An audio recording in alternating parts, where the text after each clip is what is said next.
تیری عظمتوں سے ہوں بے خبر،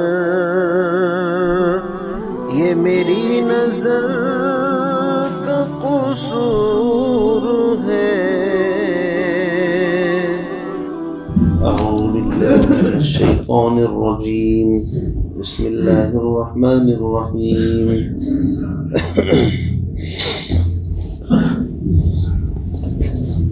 ليس البر أن تولوا وجوهكم قبل المشرق والمغرب ولكن البر من آمن بالله واليوم الآخر والملائكة والكتاب والنبيين وآتى المال على حبه ذوي القربى واليتامى والمساكين وابن السبيل والسائلين وفي الرقاب وأقاموا الصلاة وآتى الزكاة والموفون بعهدهم إذا عاهدوا والصابرين في البأساء والضراء وحين البأس أولئك الذين صدقوا وأولئك هم المتقون۔ صدق اللہ العظیم۔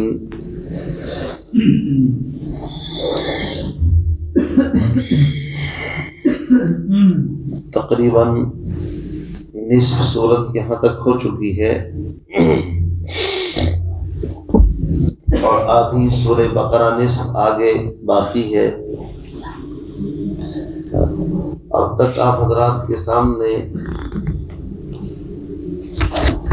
عقائد، ایمان، توحید جس کو کہتے ہیں، اس کا خاص طور سے ذکر آیا، اور بنی اسرائیل خاص طور سے اہل کتاب یہود اور نصارہ اور اسی طریقے سے مشرکین کا بھی ذکر آپ حضرات کے سامنے بڑی تفصیل کے ساتھ آ چکا ہے۔ یوں سمجھیے کہ امت دو طرح کی ہے، ایک امت دعوت، ایک امت اجابت۔ امت دعوت اس کو کہتے ہیں جو ایمان نہیں لائے، ان کو دعوت دی جاتی ہے ایمان کی۔ تو اب تک امت دعوت کا زیادہ تر ذکر تھا، اب یہاں سے امت اجابت یعنی وہ امت جو پہلے سے مسلمان ہے، ان کے ایمان میں پختگی کس چیز سے ہوگی، عقائد کا بھی ذکر آئے گا، ساتھ ساتھ ایمان کے بعد جو اعمال کرنے ہوتے ہیں، اعمال صالحہ، چاہے وہ حقوق اللہ ہوں، چاہے حقوق العباد سے متعلق ہوں، چاہے معاملات ہوں، معاشرت ہو، اخلاق ہو، ان کا یہاں سے اخیر صورت تک تفصیلی ذکر آئے گا۔ اور ترتیب یہی ہے، چونکہ ایمان سب سے مقدم ہے، اس لیے امت اجابت کو بھی پہلے ایمان اور اس کے اصول بیان کیے جائیں گے اس کے لیے، اس کے بعد جب ایمان مضبوط ہوگا تو پھر اعمال صالحہ، پھر معاشرت، پھر اخلاق، پھر نکاح، طلاق، عدت، بہت سارے احکام اس کے اندر آخر صورت تک انشاءاللہ آئیں گے۔ اس لیے اس کا نام ہے ابواب البر والصلہ، یعنی نیکی اور صلہ رحمی کا باب۔ مستقل بخاری شریف کے اندر یہ باب ہے، اس لیے اس ایک آیت کے اندر جو ہم نے اس وقت پڑھی ہے تقریباً 16، 17 یا 18 احکام اللہ نے بیان فرمائے ہیں، ایمانیات بھی، عقائد بھی، اعمال بھی، اور آپ دیکھیں گے کہ آیت بڑی جامع ترین آیتوں میں سے ہے۔ ایک ہی آیت کے اندر پورے دین کو اللہ رب العزت نے اس انداز سے بیان کر دیا کہ پورا قرآن اگر آپ دیکھیں تو اسی کی پھر آگے تفصیل ہے۔ اصل میں اس سے پہلی آیات میں اہل کتاب کو، یہود کو تنبیہ کی جا رہی تھی کہ تم حلال کو حرام کر لیتے ہو، حرام کو حلال کر لیتے ہو، تمہارا حال یہ ہے کہ تم حق باتوں کو چھپاتے ہو اور دین کو دنیا کے بدلے میں بیچ دیتے ہو۔ تو جب ان کو تنبیہ کی جا رہی تھی تو ان میں سے بعض نے کہا کہ نہیں جی، ہم تو دین پر بڑے عمل کرنے والے ہیں، ہم تو خاص مشرق کی طرف یا مطلب بیت المقدس کی طرف رک کر کے نماز پڑھتے ہیں، چونکہ بیت المقدس کو 2 حصوں میں بانٹ رکھا تھا اہل کتاب نے۔ اس کے مشرقی حصے کو نصارہ اپنا قبلہ مانتے تھے اور بیت المقدس کی طرف کو منہ کر کے یہود نماز پڑھتے تھے تو انہوں نے کہا کہ ہم تو اپنے قبلے کی طرف منہ کر کے نماز بھی پڑھتے ہیں، یہ بھی کرتے ہیں، وہ بھی کرتے ہیں، تو ہم پر یہ الزام صحیح نہیں۔ تو اللہ رب العزت نے اس آیت میں ان کا جواب بھی دیا ہے، اور جواب دینے کے ساتھ ساتھ وہ باتیں بتائی ہیں کہ دیکھو اصل قبلہ دل کا قبلہ ہے، اگر دل کے اندر توحید، ایمان اور یہ ہے ہی نہیں تو پھر ان ظاہری چیزوں سے کوئی فائدہ ہونے والا نہیں ہے۔ اس لیے فرمایا لیس البر ان تولوا وجوہکم، لیس البر ان تولوا، یہ کوئی نیکی نہیں ہے کہ تم اپنا چہرہ کرو قبل المشرق، مشرق کی طرف، والمغرب اور مغرب کی طرف، یعنی نیکی اسی کا نام نہیں کہ صرف مشرق یا مغرب کی طرف منہ کر کے نماز پڑھ لی، عبادتیں کر لی، اس لیے کہ اللہ رب العزت ان جہاد کے اندر نہیں ہے۔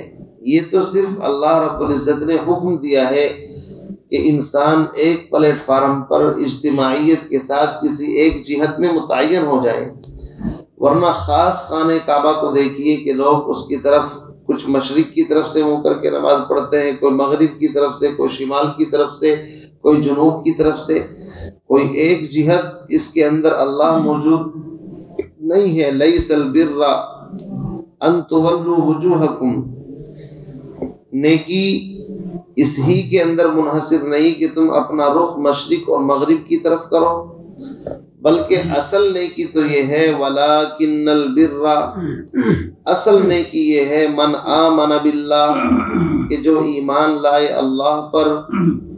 اللہ پر ایمان لانے کا مطلب یہ ہے اللہ کو اس کی ذات اور صفات میں یکتا مانے، اس کے ساتھ کسی کو شریک اور پارٹنر نہ ٹھہرائے، اس کا یقین یہ ہو کہ سب کچھ اللہ نے بنایا ہے اور سارا نظام اللہ ہی کے ہاتھ میں ہے۔ تو سب سے پہلی بنیادی چیز دیکھو، جب یہ صورت شروع ہوئی تھی تو الذین یؤمنون بالغیب، سب سے پہلے ایمان کا ذکر تھا، اس کے بعد پھر اقام الصلاۃ و ایتاء الزکاۃ اور انفاق فی سبیل اللہ کا ذکر تھا۔ ترتیب وہی ہے یہاں پر بھی، سب سے پہلے ایمان کا ذکر کیا، اس لیے کہ ایمان کے بغیر کسی عمل کا کوئی اعتبار نہیں ہے۔ تو فرماتے ہیں کہ تم نے نیکی بس صرف یہ سمجھ لیا کہ ہم تو بیت المقدس کی طرف منہ کر کے نماز پڑھتے ہیں، بڑے نیک ہیں۔ اللہ نے فرمایا نیکی یہی نہیں کہ تم اپنا رخ مشرق اور مغرب کی طرف کرو، بلکہ اصل نیکی تو یہ ہے وَلَٰكِنَّ الْبِرَّ مَنْ آمَنَ بِاللَّهِ، اصل نیکی یہ ہے کہ جو ایمان لائے اللہ پر، وَالْيَوْمِ الْآخِرِ، اور قیامت کے دن پر۔ قیامت کے دن کا مطلب یہ ہے کہ موت کے بعد ہر انسان کو اللہ کے سامنے کھڑا ہونا ہے اور حساب کتاب ہوگا، نیکی اور بدی کا بدلہ وہاں پر ملے گا۔ اس لیے انسان مر کر کے فنا نہیں ہوتا، بلکہ مرنے کے بعد اس کی روح کا تعلق عالم برزخ کے ساتھ رہتا ہے، اور پھر اللہ ایک دن سب کو اکٹھا کرے گا۔ دو چیزیں ہو گئی، ایمان باللہ اور آخرت پر ایمان۔ تیسری چیز والملائکہ، اور اصل نیکی یہ ہے کہ فرشتوں پر ایمان لائے کہ فرشتے اللہ کی نورانی مخلوق ہیں، نور سے پیدا ہوئے، اللہ کی نافرمانی اور گناہ نہیں کرتے، جس چیز کے اوپر لگا دیا اس پر لگے ہوئے ہیں۔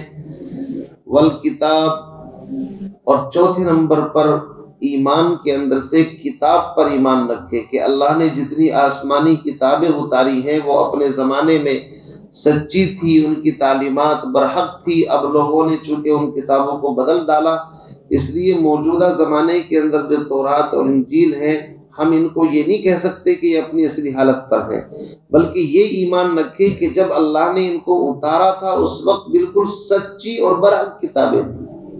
البتہ قرآن کے بارے میں آج بھی ہمارا یقین ہے کہ الحمدللہ ثم الحمدللہ، جیسے قرآن لوح محفوظ کے اندر تھا ایسے ہی یہاں پر ہمارے سامنے بعینہ ہی اسی شکل کے اندر موجود ہے، اس میں ایک نقطہ ایک زبر زیر کی کمی بیشی نہیں ہوئی۔ آگے فرمایا والنبیین، اور تمام نبیوں پر نبیوں کی تعداد کا ہمیں علم نہیں ہے، اس لیے تعداد کے ساتھ ایمان نہیں لانا کہ 1,24,000 نبیوں پر ایمان لاتا ہوں، نہیں۔ قرآن خود کہتا ہے وَمِنْهُمْ مَنْ قَصَصْنَا عَلَيْكَ وَمِنْهُمْ مَنْ لَمْ نَقْصُصْ عَلَيْكَ، کہ بعض نبیوں کے حالات ہم نے آپ کو بیان کیے، بعض کے نہیں بیان کیے۔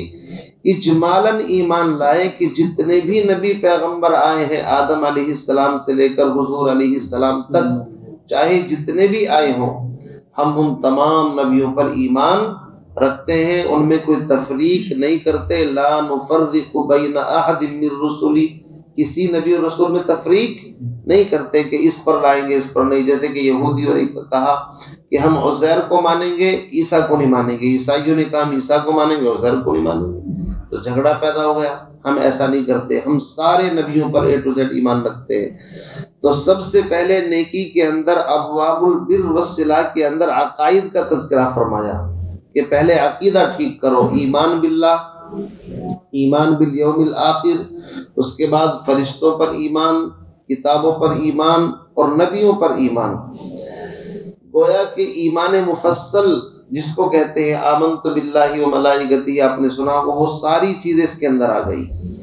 اب اس کے بعد فرماتے ہیں ایمان کے بعد انسان مال کا بڑا حریص اور لالچی ہوتا ہے، مال کا انسان بڑا لالچی ہوتا ہے، اس لیے قرآن میں کہا وَإِنَّهُ لِحُبِّ الْخَيْرِ لَشَدِيدٌ، مال کی محبت انسان کے اندر بڑی ہوتی ہے کہ چمڑی جائے پر دمڑی نہ جائے۔ لیکن جو اہل ایمان ہے وہ اللہ کی محبت میں مال بھی خرچ کرتے ہیں، اس لیے آگے فرمایا کہ نیکی ہم بتاتے ہیں کس کو کہتے ہیں نیکی۔ نیکی یہ ہے وَآتَ الْمَالَ عَلَى حُبِّهِ، کہ دیتے ہیں مال اس کی محبت میں۔ حُبِّهِ کی ضمیر یا تو اللہ کی طرف ہے کہ اللہ کی محبت کی وجہ سے مال خرچ کرتے ہیں، یا حُبِّهِ کی ضمیر مال کی طرف ہے کہ مال کی محبت ہونے کے باوجود، مال کی احتیاج اور ضرورت ہونے کے باوجود، خود ان کو ضرورت ہے لیکن ضرورت مند ہونے کے باوجود پھر بھی مال خرچ کرتے ہیں، یہ بھی بڑا درجہ ہے۔ اللہ کے نبی علیہ السلام سے پوچھا تھا نا کہ کون سا صدقہ افضل ہے، آپ نے فرمایا فقر و فاقے کا ڈر ہو انسان کو اور پھر اس کے باوجود خرچ کر دے تو یہ افضل ترین صدقہ ہے۔ انسان ڈرتا ہے کہ میں فقیر ہو جاؤں گا، غریب ہو جاؤں گا، لیکن پھر بھی اللہ کی محبت میں مال خرچ کرے تو بہترین صدقہ ہے۔ اور صحابہ کے تو واقعات بھرے پڑے، حضرت طلحہ اپنے مہمانوں کو لے کر کے جاتے ہیں اور چراغ بجھا دیا، اس طرح کے ہزاروں واقعات آپ کو ملیں گے کہ اللہ کی محبت کی خاطر مال خرچ کیا۔ تو فرمایا نیکی ہم بتاتے ہیں، تم نے صرف بیت المقدس کی طرف منہ کرنے کو نیکی سمجھ لیا۔ اصل نیکی یہ ہے وَآتَ الْمَالَ عَلَى حُبِّهِ، اور اللہ کی محبت میں یا مال کی محبت کے باوجود اس کو خرچ کرنا کن پر؟ ذوی القربا، فرسٹ نمبر پر رکھا قریبی رشتہ دار۔ قریبی رشتہ داروں کا غریب ہونا ضروری نہیں ہے، یہ بھی یاد رکھیے۔ قریبی رشتہ دار پر قربت کی وجہ سے مال خرچ کرنا ہے، صلہ رحمی کی وجہ سے خرچ کرنا ہے، اور اگر وہ غریب بھی ہے پھر تو ڈبل ثواب ہے، قربت کا بھی ملے گا اور قریبی رشتہ دار کے حقوق ادا کرنے کا بھی ملے گا۔ پوری دنیا کے اندر جو آج رشتے ناطے ٹوٹے ہوئے ہیں اسی وجہ سے، رشتہ داروں نے آپس میں ہوڑ لگا رکھی ہے مجھے اس سے آگے بڑھنا ہے، وہ کہہ رہا نہیں مجھے اس کو پیچھے چھوڑ کر کے آگے بڑھنا ہے۔ کیوں؟ اپنا اسٹیٹس بڑھانے کے لیے کہ میں سب سے زیادہ پیسے والا ہوں رشتہ داروں کے اندر۔ تو دوسروں کے دلوں کے اندر محبت پیدا ہوگی، عداوت پیدا ہوگی، عداوت پیدا ہوگی، عداوت تو تم خود پیدا کر رہے ہو۔ برابری کہاں چاہ رہے ہو تم ان سے؟ تم تو اپنا تفوق برتری چاہتے ہو نا، تو یہی چیز غلط ہے۔ قرآن اس کی جڑ کاٹتا ہے، نہیں، اگر اللہ نے تمہیں دیا ہے اس میں سے غریب رشتہ دار یا مالدار رشتہ دار بھی ان کو ہدیہ دو، ہدیہ دینے کو کس نے منع کیا جی؟ بس صدقہ دے دیں گے، ہدیے کی کبھی توفیق نہیں ہوگی۔ ہدیہ مالدار کو بھی دیا جا سکتا ہے، سمجھے نہیں؟ اس لیے فرمایا وَآتَ الْمَالَ عَلَى حُبِّهِ ذَوِي الْقُرْبَى، اور اللہ کی محبت کے لیے نیکی کے کام بتا رہا ہے قرآن۔ نیکی کس کو کہتے ہیں؟ قریبی رشتہ داروں کے اوپر خرچ کرنا۔ قریبی رشتہ دار چاہے وہ ددیالی رشتے کی طرف سے ہوں، ننیالی رشتے کی طرف سے ہوں، اور چاہے سسرالی رشتے کی طرف سے ہوں، یہ بھی قید نہیں ہے اس کے اندر۔ اپنے برادر نسبتی ہیں جن کو سالے کہتے ہیں، سسر ہیں، یہ ان کے اوپر بھی خرچ کر سکتے ہیں۔ اور ان کو بھی چاہیے وہ بھی ادھر خرچ کر سکتے ہیں۔ اور آگے فرمایا والیتاما، یتیم اس کو کہتے ہیں، نابالغ بچہ ہے، باپ کا سایہ سر سے اٹھ گیا، حدیث میں فرمایا سر کے اوپر اگر ہاتھ بھی رکھ دو گے شفقت کے ساتھ جنت واجب ہو جائے گی۔ تو یتیموں کے اوپر خرچ کرنا، اس لیے کوئی بیچارہ کما نہیں سکتا۔ اور نیکی کے کام یہ ہے والمساکین، مسکین اس کو کہتے ہیں مسکین، یتیم بھی ہے بیچارہ اور اس کے پاس کچھ ہے بھی نہیں، مسکین کے اوپر خرچ کرو۔ وابن السبیل، اور راستے کے بیٹے پر، ابن کے معنی بیٹے، لیکن مطلب یہ ہے مسافر کے اوپر۔ مسافر کی شرط یہ ہے کہ مسافر چاہے اپنے وطن میں مالدار بھی ہو، کروڑ پتی ہو، ارب پتی ہو، لیکن راستے میں جیب کٹ گئی بیچارے کی، پیسے ختم ہو گئے، یعنی اب یہ تحقیق مت کرو اس سے، نہیں، اس کے چہرے کی شرافت بتائے گی کہ واقعی اسے ضرورت ہے اس وقت اس چیز کی۔ تو اگر وہ بیچارہ یہ کہے کہ جی میں وطن جا کر کے، آج تو خیر بہت آسانی ہے کہ قرض واپس بھی کر سکتا ہے انسان، کیوں جی فون پے کر سکتا ہے، گوگل پے کر سکتا ہے، اکاؤنٹ میں ٹرانسفر کروا سکتا ہے، لیکن قرآن نے تو اس زمانے کی رعایت کی ہے، اور آج بھی ایسے مقامات ہیں، پہاڑی علاقے ہیں جہاں یہ سروسیں نہیں ہیں، کیوں جی، اور قرآن سب کے لیے ہے، اس لیے فرمایا وابن السبیل، مسافر کی مدد کرو، یہ ہے نیکی کے کام۔ والسائلین، اور سوال کرنے والا، اس لیے حدیث کے اندر فرمایا کہ اگر گھوڑے کے اوپر بھی چڑھ کر کے آئے سوال کرنے والا، چونکہ اس نے اپنی عزت نفس کو داؤ پر لگا دیا ہے، اب خیال کرنا پڑے گا۔ شام کی بات ہے، مغرب کے بعد ایک آدمی آیا، بیچارہ ہٹا کٹا محسوس ہو رہا تھا، نوجوان بالکل، کہنے لگا امام صاحب 100 روپے دے دیجیے، کل واپس کر دوں گا۔ اب میں ششوپن میں پڑ گیا کہ بھائی کیا کیا جائے۔ 1 منٹ سوچنے کے بعد میں نے مؤذن صاحب سے کہا بھائی دے دو اس کو، بھائی اس نے اپنی عزت نفس کو داؤ پر لگا دیا، 100 روپے کی بات ہے، دے گا تب بھی ٹھیک، نہیں دے گا تب بھی ٹھیک۔ تو بعض مرتبہ ایسی سچویشن بن جاتی ہے، سوال کرنے والا، اسی لیے حدیث کے اندر فرمایا کہ بغیر ضرورت کے سوال کرنا یہ بھی بری چیز ہے، حالانکہ حدیث میں منع بھی ہے۔ اگر آدمی تندرست ہے، آپ کو نظر آ رہا ہے، تو اس کو اگر آپ نہ دے گنجائش ہے، لیکن یہ بھی ہے ساتھ ساتھ حدیث کے اندر کہ اگر کوئی ایسے گھوڑے پر سوار ہو کر کے آئے کہ اس کی گردن میں چاندی کا وہ پڑا ہوا ہے، تو بھی آپ اس کو دیں، چونکہ اس نے اپنی عزت نفس کو داؤ پر لگایا ہے، اور یہ بڑی اہم بات ہے۔ تو والسائلین، قرآن نے اس میں بیلنس رکھا ہے، موقع نہیں ہے وہ وقت میں ورنہ تفصیل کرتا کہ بعض موقعوں پر دینا افضل ہے، بعض پر نہ دینا افضل ہے، یہ بھی یاد رکھیے۔ والسائلین، تو تذکرہ کس چیز کا چل رہا ہے؟ نیکی کے کاموں کا، کہ نیکی کے کام صرف یہ نہیں کہ ادھر کو منہ کر کے نماز پڑھ لی، جناب نیکی کے کام یہ ہیں۔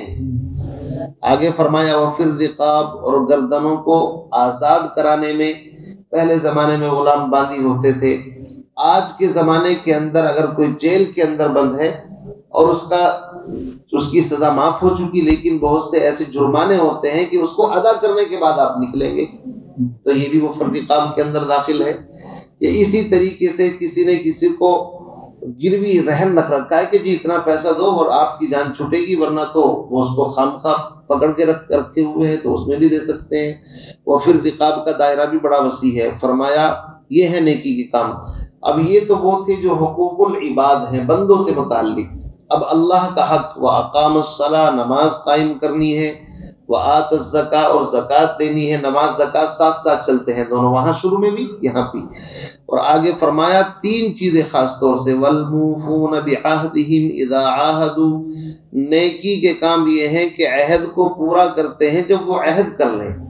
عہد کسی سے وعدہ کر لیا پختہ، اب اس کو پورا کرنا لازمی اور ضروری ہے۔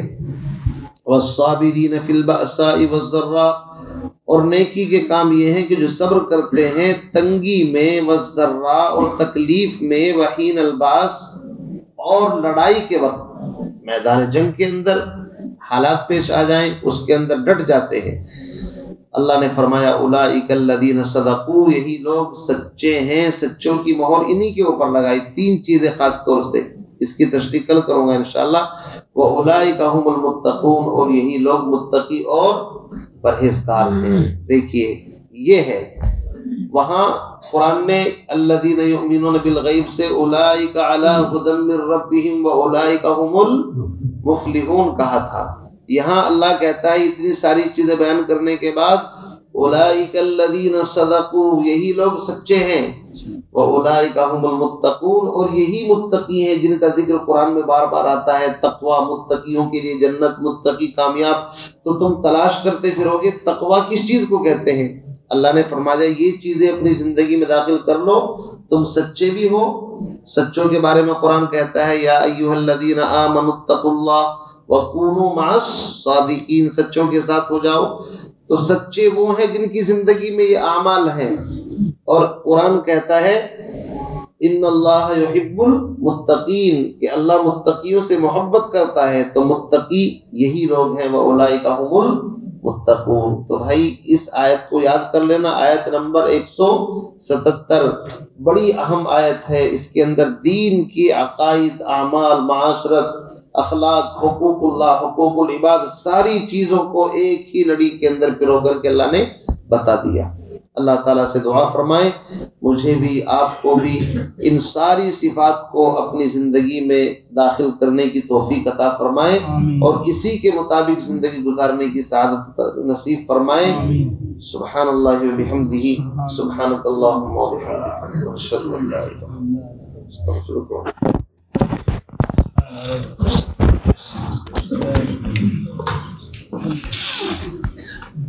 تشریف رکھے ہوئے